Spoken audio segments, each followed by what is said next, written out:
First on 5, just minutes ago, Baldwin County School Superintendent talked to reporters on why he's giving up his job, but he never gave a clear and specific reason on why he's resigning. News 5's Pat Peterson covered the press conference in Foley, and Pat, it seems the superintendent's decision still has a lot of people wondering why now.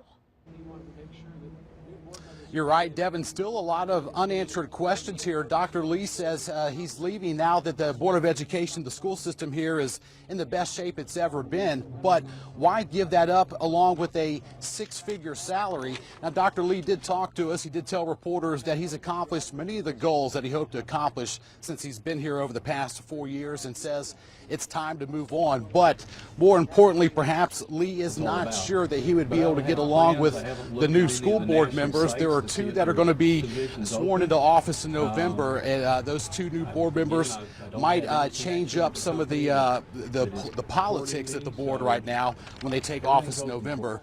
Now, Dr. Lee says he's not running away from anything or hiding. He says he's made this decision recently, in fact, just over the weekend.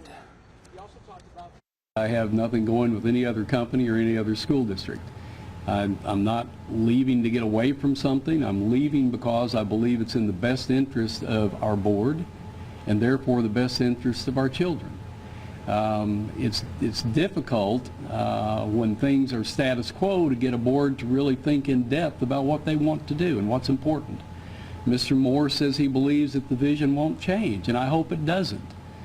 But I wanted to give this board the opportunity that every board should have, and that is the opportunity to define themselves and to invite someone to come lead whatever that vision is.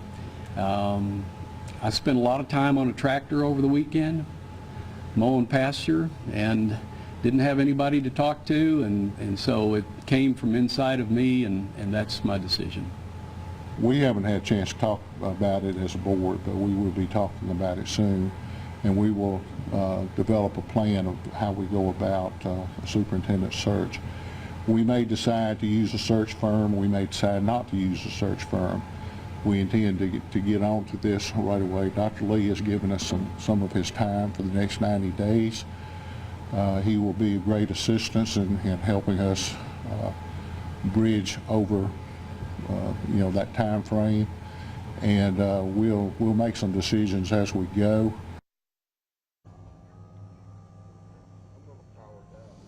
And again, a lot of unanswered questions. A lot of folks are asking, why give up this six-figure job? Why give up this position in Baldwin County when public education, according to Dr. Lee here, is the best it's ever been in decades or years?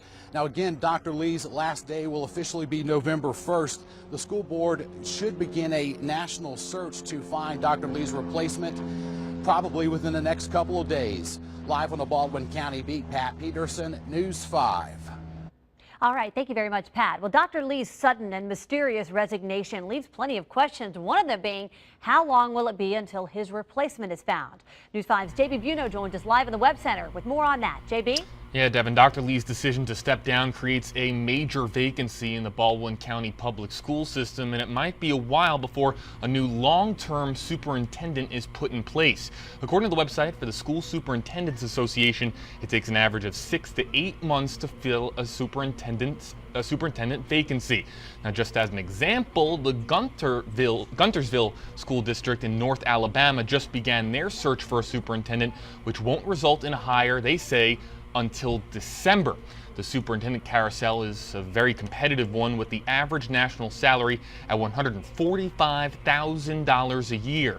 Dr. Lee earned $180,000 a year in Baldwin County, putting him in the top 10% for superintendents across the state of Alabama. The school board announced they are now developing a plan, as Pat said, to start searching for viable candidates across the country. Though Dr. Lee is sticking around until November 1st, he says he will not be part of the search for his replacement. In the Web Center, JB Buno for News 5. Thank you, JB. Well, News 5 will have extensive team coverage of Dr. Lee's resignation coming up later today on News 5 at 5 and 6 o'clock. You can also check for updates on WKRG.com and our Facebook fan page.